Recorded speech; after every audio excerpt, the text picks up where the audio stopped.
Andi here. I'm a vintage home decor reseller, and today I'm going to tell you my top 7 best sellers in my Etsy shop. So if you're new here, I'm going to tell you a little bit about my vintage reselling business. So I'm very much doing this part-time. I actually don't have the intention of growing it to full-time because I'm a marketing consultant in my day job, and I plan to keep that job because I love it. But I had to start selling because otherwise I become a hoarder because I'm shopping so much for myself. And of course, this helps offset my purchases. But I definitely treat this like side hustle as a business. And so I'm sourcing, things that I know that are going to sell. And so if you watch my channel, you know many of the items that I'm going to talk about today, but some of them you may not know and you may be surprised. And if you're new, you might be able to start picking up these things for your Etsy shop. Because I'm selling pretty exclusively online, sometimes I'll do like an in-person pop-up. What is selling for me is what is selling for me in Etsy, and that the prices that I usually charge are specific to Etsy. So if you're a booth, if you have like a vintage booth somewhere, you might not be able to get the prices that I get because your audience is smaller and you have to have like a faster sell-through rate. And then also these things may not work for you because your shop might be in a location where these types of items just won't sell. So my advice to you is definitely, as you're watching this, if you think it could sell for you, I definitely would recommend picking up. If you're an Etsy seller, definitely pick it up, because with Etsy, it's a global platform. The entire world is our customer. I ship internationally, and so that's why I can have like these core bestsellers that work for me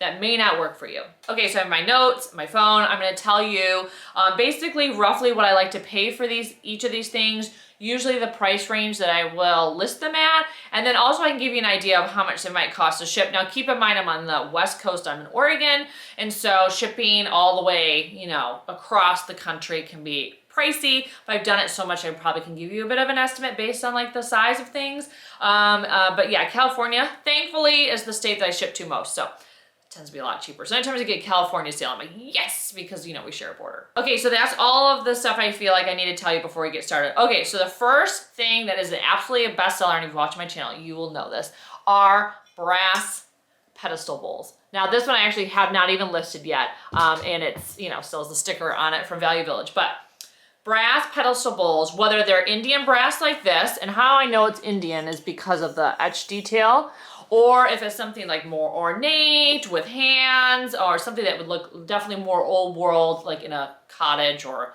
French chateau. I pick up a wide range, but they have to be obviously a pedestal like this. People use these as decorative moments in their homes, on countertops, on surfaces. They're just really beautiful styling pieces. Brass is always very popular. You're gonna see brass, again, throughout this video because it still is a very bestseller for me. But these things are really great. So if it's something small, like this is what I would consider one of the smaller ones I would pick up. This was $8, and I can expect to sell this for 48 or 58 bucks. That's what I would list this for. And to ship it, it's probably no more than $10 typically to ship. So you can give you a bit of an idea on margin. So if I can find these for under $10, I absolutely pick them up. If they're bigger, like let's say they're like this size or more ornate, or two even big ones like that, I will pick them up if they're like 20 and under, because I can get $78 to $128 a piece for them. These types of things are very easy to ship because they're super sturdy. They don't require as much packaging, and so to me they're like a slam dunk. I don't have to worry about insurance claims or anything with them breaking in transit because they're just so sturdy. So that's why I always pick these up. So whether they're brass, like I said, like this, etched, or more ornate styles. And I will I'll try to remember to pop some pictures on the screen for you guys. You can kind of see some of the ones that I sold.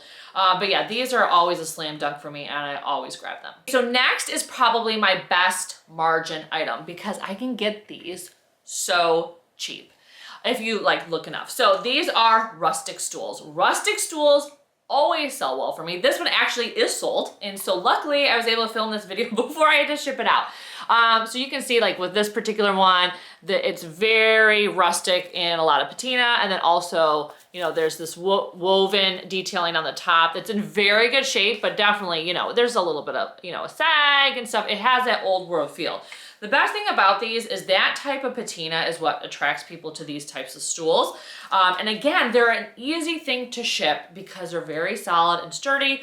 They're square, and so shipping them is not a problem. They usually don't weigh a ton, and it's just one of those pieces that, you know, if it's dinged, people expect it to be dinged up, so you don't have to worry about it as much, like when you're packaging it. Although I do package everything within an inch of its life, still, you need to take into consideration how you're going to ship the item you're shipping, and whether or not that is like, you know, you don't want to pick it up because it's challenging. That's one of my goals for next year, is to like not pick up anything I don't want to ship anymore, which I always do.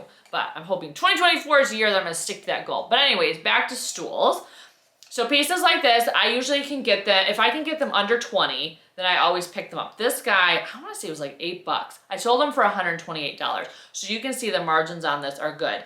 So these ship-wise, 10, if it's going really far, maybe $15 to ship, maybe. But for the most part, like 10. Anyways, these are awesome. So I find anytime I see a rustic stool, it doesn't have to be woven. It can actually just be like a wooden stool, a folding stool, anything though that's petite like this, because people are using them. They're great for like under a console table or on top of a surface to elevate. It's just like a fun accent piece that adds like that old world look. It has a lot of texture and a lot of patina. And because like old world decorating is very hot right now, this of course is a great piece. And the funny thing is, this type of piece like is so transitional between decor styles, because you think, okay, this is going in some sort of like rustic cottage, but people, they have like that very cool minimalist like neutral interior. This is the type of piece that they would include in it with their more contemporary furniture, because it just adds that like really interesting juxtaposition between the design styles. So now we're getting in the weeds a little bit, but sometimes you want to know like, why in the world is this thing selling? And that is why. So this thing, and these are always pick up, like I said, under 20 bucks. I always grab them, especially if they're like perfect shape like that, perfect patinaed shape. And then I can sell them for like 128. I have sold them even, like if it's bigger than that, I would be like 168 or higher. So they have a lot of great margin. Okay, so the next thing that sells always and very well for me are crewels, needlepoints, embroidery, anything that's either kitschy or old world. It's definitely selling for me. People love this look again. I think it's because that old world decorating style is very in. You know, a lot of people love kitschy kitchen stuff. And so this is actually for my personal collection, because right now I have sold so many of my pieces. This is the first one I could grab to easily kind of show an example of what it's like. But there you, oh actually, and you can kind of see in my gallery wall, like these are an example here. Like those are like cruel lions that I picked up. Those are for me personally. Obviously they're my gallery wall, but they just always sell well. Now I will say that they don't have a ton of margin when you're selling them online. When I sell them in person, it's a little bit better. And because I can't sell them for as much more, so like something like this small, usually like 28 bucks.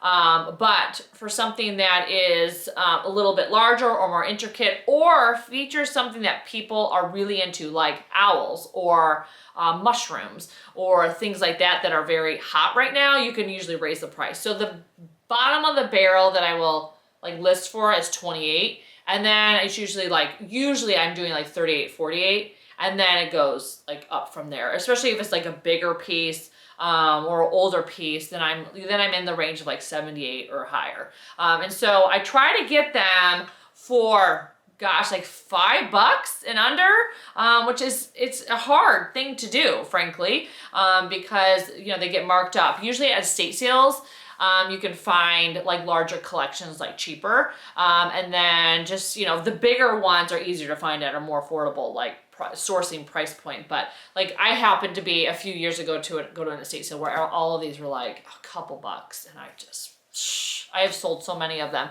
for like 28, 38, 48 bucks. So, and these to ship are very, very inexpensive because they flat pack essentially. And, you know, they're not particularly delicate. They're more sturdy because they don't break so much. And so that's why I still continue to pick them up. I also love them and can't leave them behind. And that's sometimes you just have to accept that.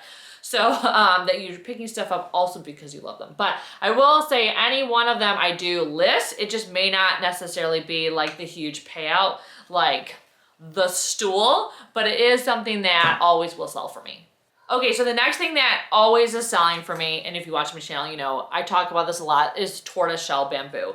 Now, I am like always surprised at the price points I can get for these things because to me, they're just, I don't know. I mean, I like them, obviously. I'm picking them up. I've always been into bamboo stuff, but these in particular are so small. I'm like, it's just interesting to me. I wanna one day ask someone who buys them, like, what attracted you to this piece? I mean, they're great for like putting a plant on, elevating stuff off of a surface. But honest to God, like these sell for, like this particular one, I think I listed it for 48, and that's like this, like the lowest I would ever go. Usually like a slightly bigger version of this, I'm selling it for like, no joke, $68, $78. Like the bigger stands and stuff, like as I'm at $128 to $168. It just goes up from there. And so they're a little bit more dicey to ship because they, you know, are a little bit more delicate, but because they're square, generally speaking, you know, they're more affordable to ship because anything squared off tends to be cheaper to ship. But yeah, it's either a tortoise shell like this. And what I mean by tortoise shell is like, you can see that like interesting like coloring. That's why it's called tortoise shell. So that particular type of bamboo. So I have another bamboo stool that's like the traditional bamboo color tones. It is not selling well for me. I've had it up for ages, but tortoiseshell bamboo is the exception to that like bamboo rule that people really do like it. So anytime I find them for $15 and under, I tend to pick them up because I can get, you know, decent margin. Usually these I can find actually at the thrift store. Or antique malls actually can be a place where you can find these really inexpensively too, if they're not part of their display, because, you know, sometimes like, ooh, not for sale, which is like the most maddening thing people can do in an antique mall. It's like, I want to buy your display pieces. But anyway, so these are always a good seller for me. So if you see them, I highly recommend picking them up. So we're gonna go back to brass because brass animals are always a good seller for me. Particularly if they're like the more rare animals. I sold a lot of cranes and birds this year. Now, the type of birds that are not typically popular are like ducks. I wouldn't recommend picking up ducks, or even swans, but anything crane, which is like long and like sculptural, or there's like these birds that they're like, I don't know what they're called. I don't know my birds at all. Anyways, I sold like parrots this year. I sold like lovebirds, like anything like those types of birds definitely sell well. And so I always recommend picking up brass animals when you can find them like 15 and under, because you can usually sell them. Like my entry price point on most brass animals like $48, and then it goes up from there. Now little cranes that you can get like that are like this size, I may do it for like 28 bucks.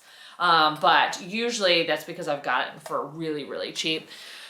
This is an example of a type of brass animal that unexpectedly goes for a lot. Brass tortoise or turtle shell bowls. Now this one I got to repair because he's lost his little pin. That's why he's not available yet, but he will be soon. I actually brought this back from Europe earlier in 2023, so I've been sitting on this guy for a while because no one needs a project, and just even putting a pin in this is a project for me at this point in my life. But I have sold many a turtle boxes for like $48 and up. So anyways, definitely don't sleep on brass animals still. They are still popular. The problem with brass animals and sourcing them is they are frigging hard to find.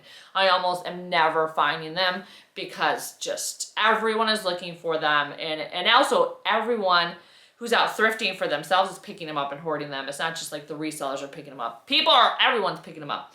Here's another one that I've picked up recently that I love. It's kind of like a bird, but not, obviously, well, it's a bird, but it's more like swan, delicate shape, and it's more of a bowl, so that's why I picked it up. Because I try not to pick up anything that's too like swan-like. Okay, so I'm back after changing the battery. So I want to finish talking about the brass animals because usually I'm, you know, spending, you know, under a certain amount, but I will say for anything large or like very unusual, I will spend as much as like 48, 50 bucks.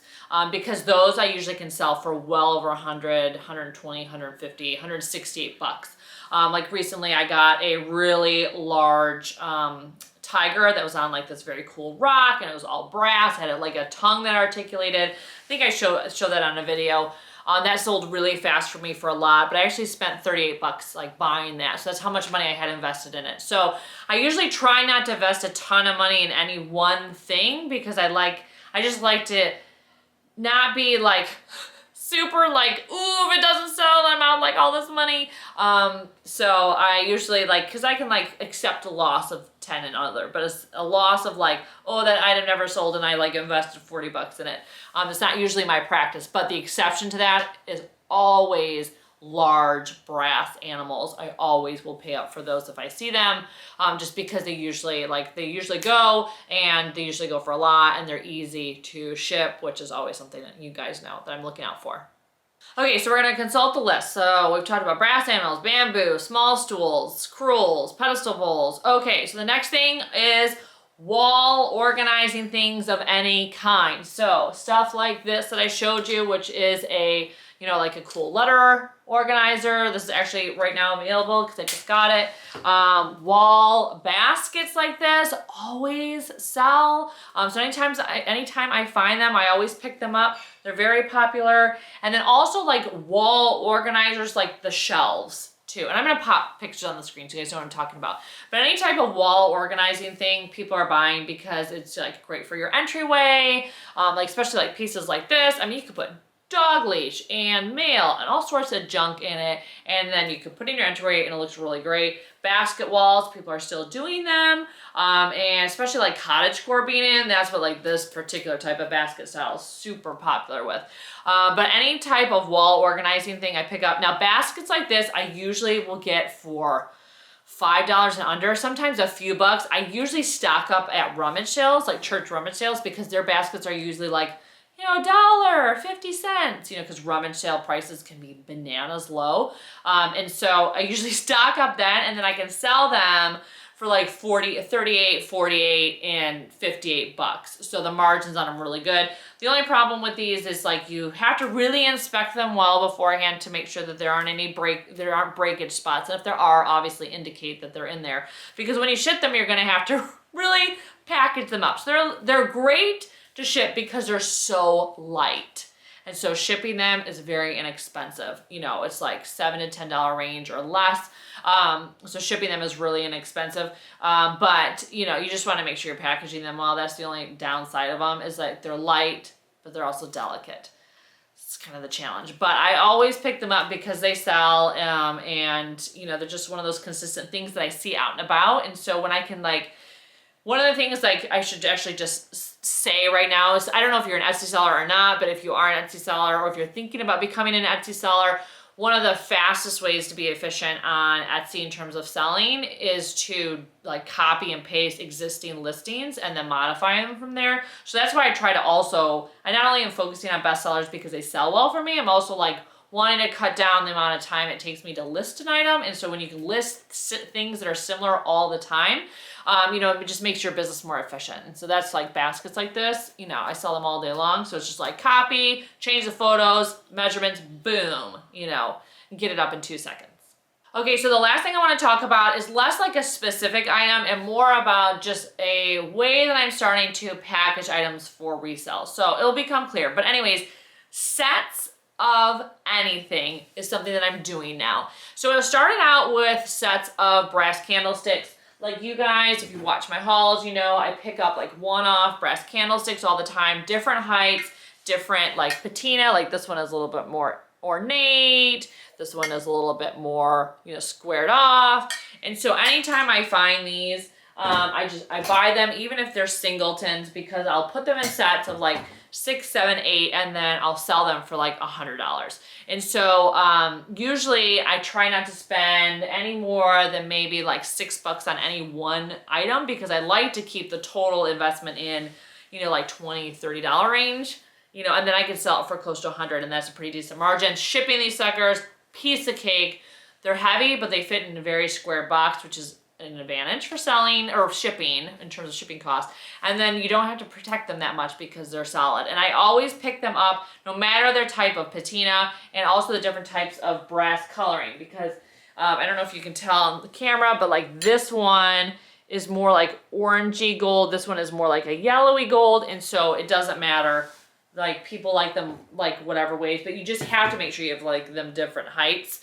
And so I always am like picking these up. So sets of candles definitely are something that sells well for me all the time. Every time I list them, they sell them, especially towards the holidays. People buy them for their tablescapes. And then I'm heading into the season where people are going to be sourcing the stuff for their weddings. And then it kind of like quiets down once everyone has their weddings, like summertime, late summer, and then people like start again with this particular cycle.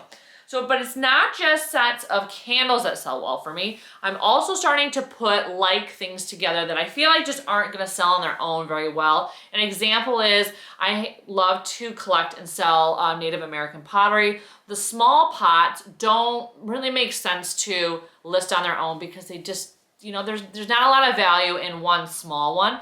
But if I can find two smaller ones that match together and I can sell them as a set, they sell a lot faster. People think they're getting a better deal, and it's just better margins for me because I can ship them together.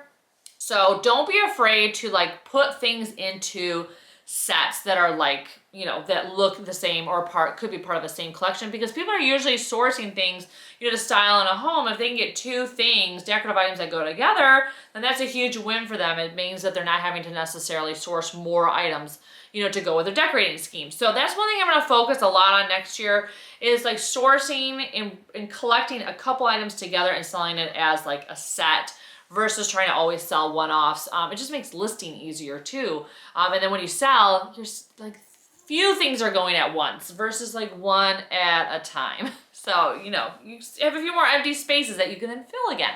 And so, yeah, sets of anything. So let's see, I said sets of candles, sets of pottery, especially collectible pottery, because if it's like tonala pottery, Native American pottery, people are usually filling out a collection versus like studio pottery. It's usually people are just buying one-offs because aesthetically they like the look of it. But if you're collectible pottery that has a particular distinct style of like glazing or shape, people are usually wanting more than one piece. And so that's why selling them as a set makes sense, because you're like, ooh, I can get two.